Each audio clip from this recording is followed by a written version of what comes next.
I don't know why. I'm addicted to pens and pencils. Look, can you see that? That's all pens and pencils. And if you look up here, I have all sketchbooks, and I'm a bad drawer at that. Oh, I have what do you call those? Uh, color pencils. If you look in the back of the room, like always, there's always a what do you call it? More defective pens. I have my little collection of skateboards. I have four right now. Some are broken, stuff like that. I'm not a good skateboarder though. So now you learn something about me. Shit, fuck. Hold on. Now you learn something about me. Uh, I like collecting stuff, but I'm not that good at anything. Oh, give me a sec. I want to move the shit.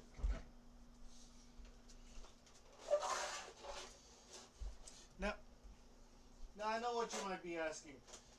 Why do you have a Bullock box for pencils, right? And that's because I'm addicted to Bullock. I have one behind me. I have one right here. I had another one, but I threw it away. I'm not like that addicted, but it's like okay. I don't like the spice of Bullock,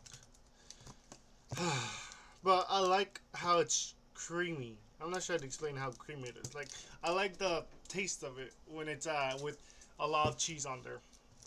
Okay, now let's talk about the real thing I've been wanting to talk about. Don't hug me, I'm scared. My girlfriend wanted me to talk about it, and she said she liked the video I made about this. So let's talk about it. Don't hug me, I'm scared is t. Do I call it a TV show? I'm gonna call it TV. No, it's a TV show in here. Oh, in here, YouTube, and I wasn't the one who made it. It was somebody else, and guess what? Fun fact: Don't Hug Me, I'm Scared was made. Oh no, had a part in Gumball near the eighth season, I think, and it's pretty fun.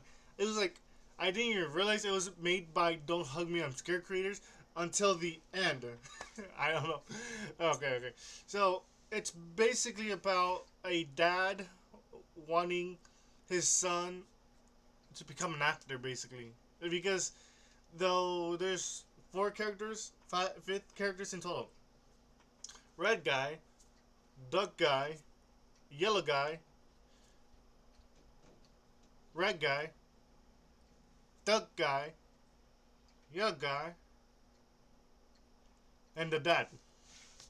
And so the dad is the yellow guy's dad.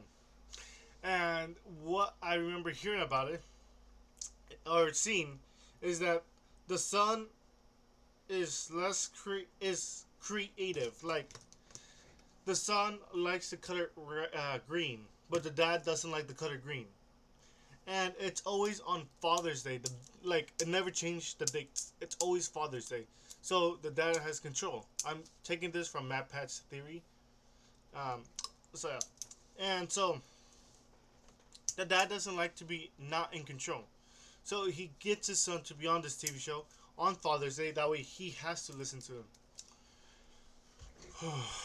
And so he changes his color to yellow. He has all of these characters. The red guy is a TV show wanting to become a TV show of kids, but yellow guy is like, yeah, I'm going to basically take over this TV show. You can be a part of it, but you're not going to be like actual part of it. So like, there's this multiple episodes where like this computer starts playing, like wait, and then after you hear the uh, red guy saying, wait, what? We we already have one, and it's a different computer, and it talks about different morals and stuff. So then afterwards, we see him. He left the show because of that. What else? Because of him leaving the show, everybody else is more horrified because, like, they know that they can leave, or they know that once you leave, it's more better because red guy is like basically free to do whatever they want. What else?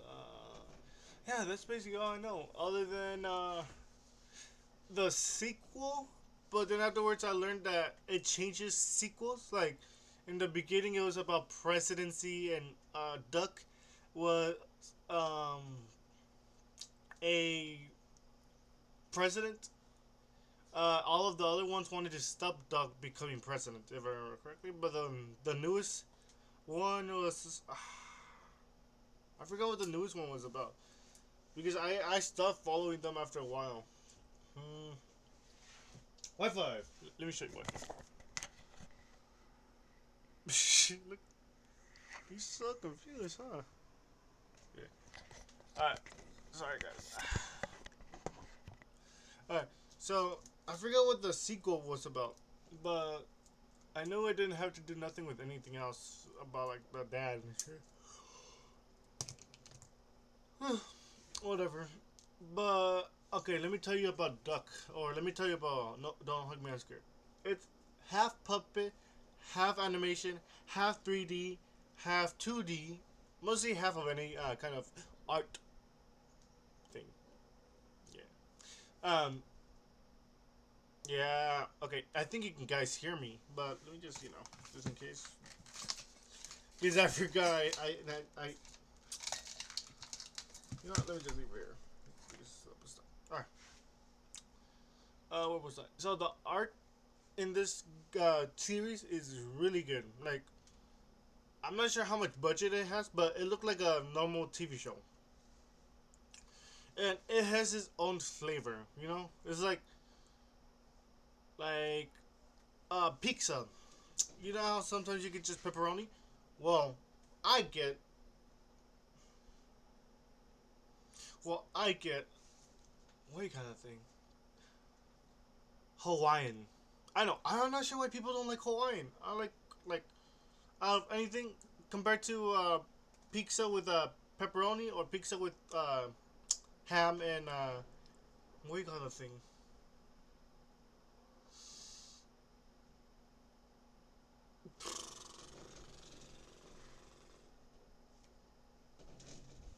Who lives under the bottom, under the sea?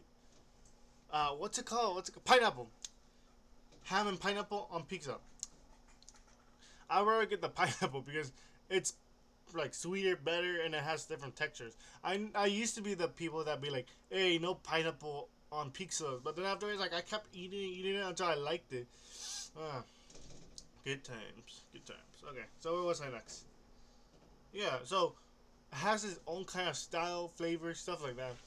And if you like horror, but not horror, like how when there's like Gravity Falls, it's like Gravity Falls, where it's like mystery horror, but it's not even horror. Yeah. What else? I think that's basically all I can talk about it. But I want to keep it up to like minimum 10 minutes. Um, there's a lot of theories to it. I know that much for sure. Like before, uh, people said they hated, or the creators hate public TV shows, like new kids TV shows, because it's like evil and sinful. Like they make fun of the fact that the meats like the food pyramid.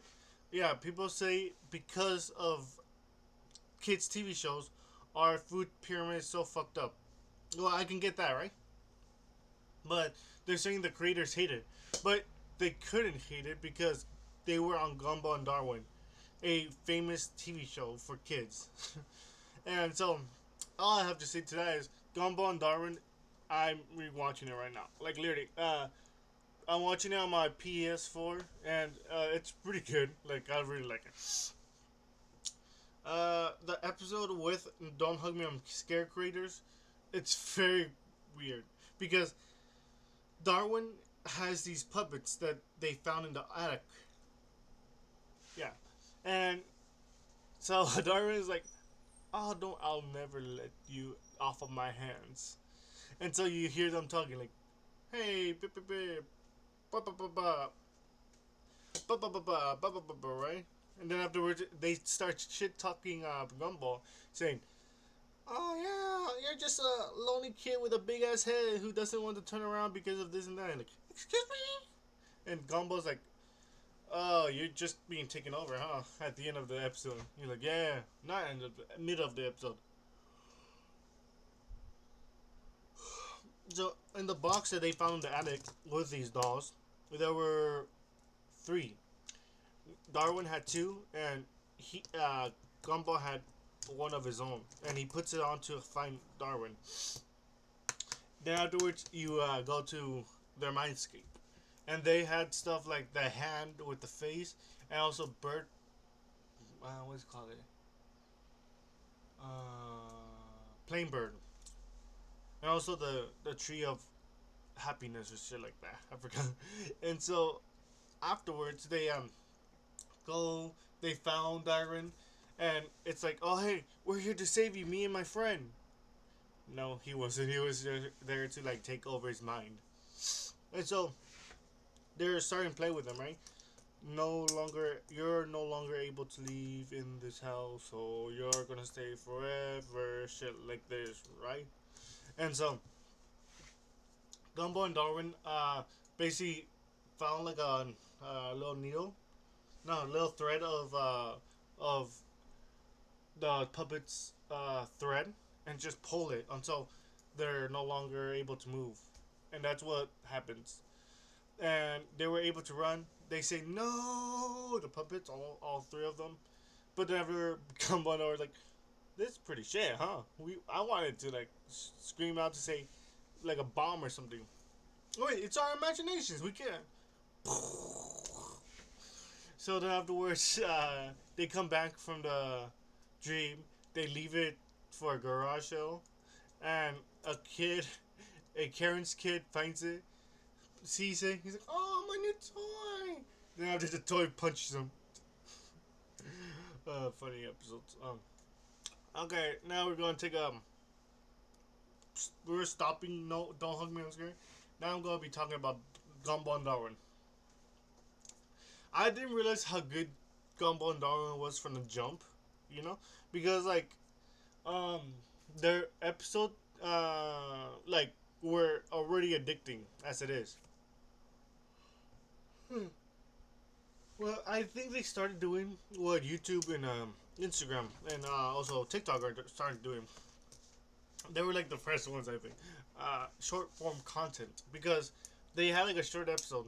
Then afterwards, they had another short episode in the same episode, and so it's like that until up to maybe season 6 or 7, or like one of those episode seasons.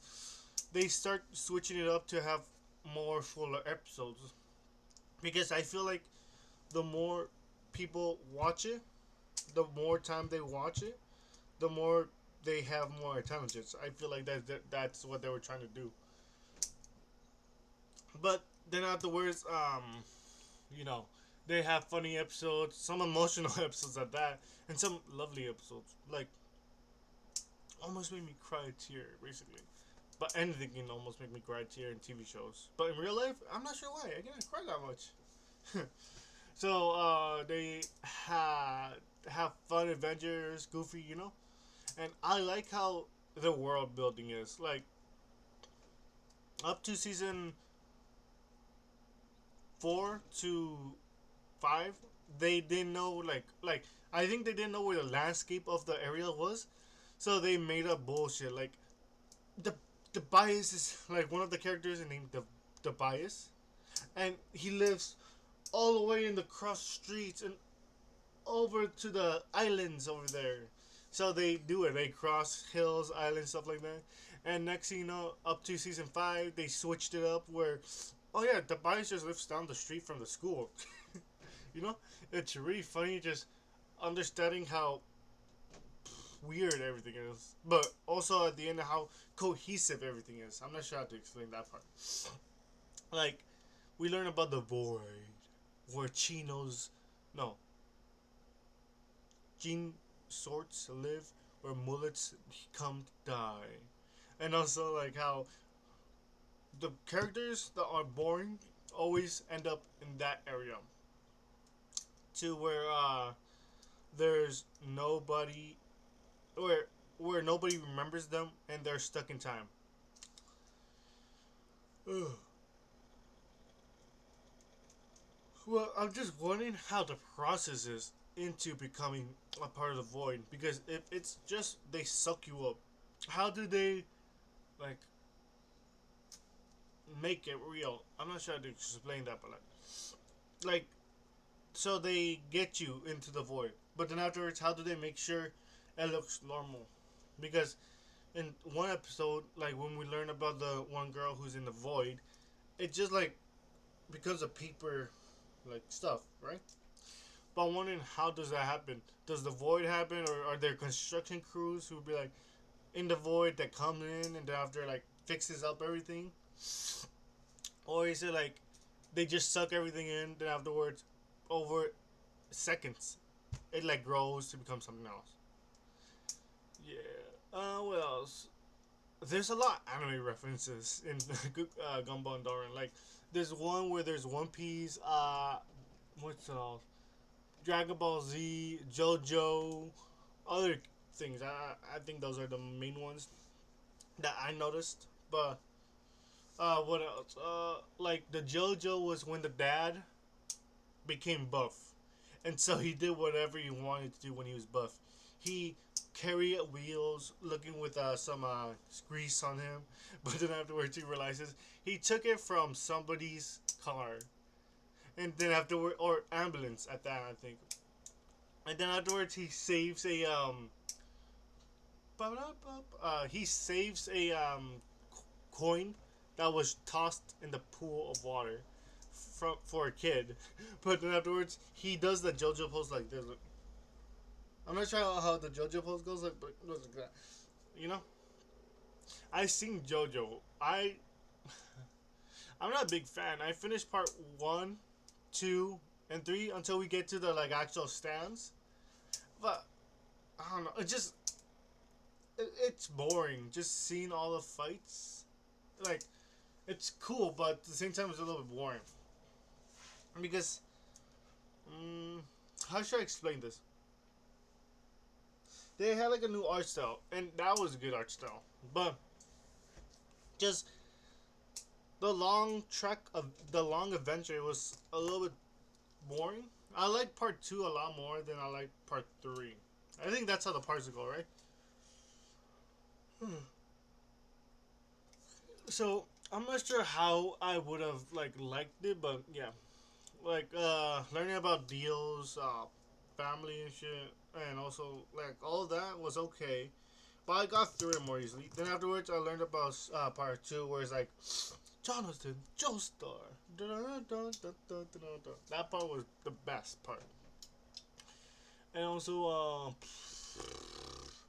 part three, it's just like bad for me.